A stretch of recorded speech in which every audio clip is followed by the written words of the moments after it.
ضلع مستونگ میں مونسون کی طوفانی بارشوں اور سیلابی ریلوں نے ایک بار پھر تباہی مچا دی۔ گھروں، کڑی فصلات اور رابطہ سڑکوں کو سخت نقصان پہنچایا۔ سیلابی ریلوں میں بہہ کر ایک خاتون بھی جان بحق ہو گئی۔ ضلع انتظامیہ متحرک ہو گئی، متاثرین میں خیمہ راشن کی تقسیم شروع کر دی۔ رابطہ سڑکوں کی بحالی کے لیے بلڈوزر متاثرہ علاقوں میں پہنچا دیا۔ گزشتہ روز مستونگ کے علاقہ چشمہ دلہ سمیت کانک کے مختلف علاقوں میں شدید موسلادھار بارش نے تباہی مچا دی۔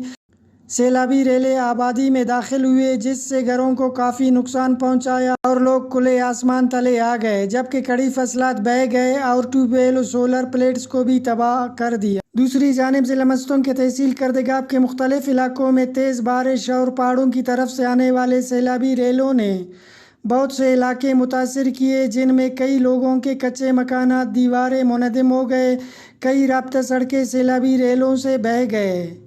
کردگاب شہر جانے والی پل کا ایک حصہ بھی سیلابی ریلے میں بہہ گیا، جبکہ کردگاب شہر جانے والی ایک خاتون سیلابی ریلے میں بہہ کر لاپتہ ہو گئی، جسے اگلی صبح تلاش کرنے پر ان کی لاش برساتی نالے سے برآمد ہوا اور کردگاب کے مختلف علاقوں میں بھی بڑے پیمانے پر کڑی فصلات اور زرعی ٹیوب ویلوں کو نقصان پہنچا۔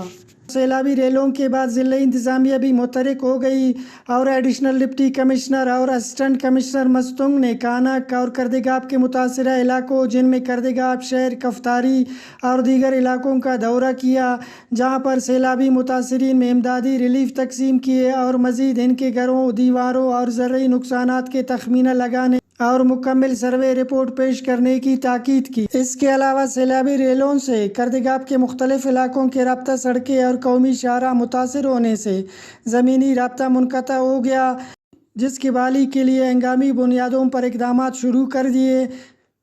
تمام علاقوں کے متاثرہ راستے بحال کرنے کے لیے مشنری کے ذریعے اقدامات شروع کیے۔ رپورٹ فیض درانی، وش نیوز، مستونگ۔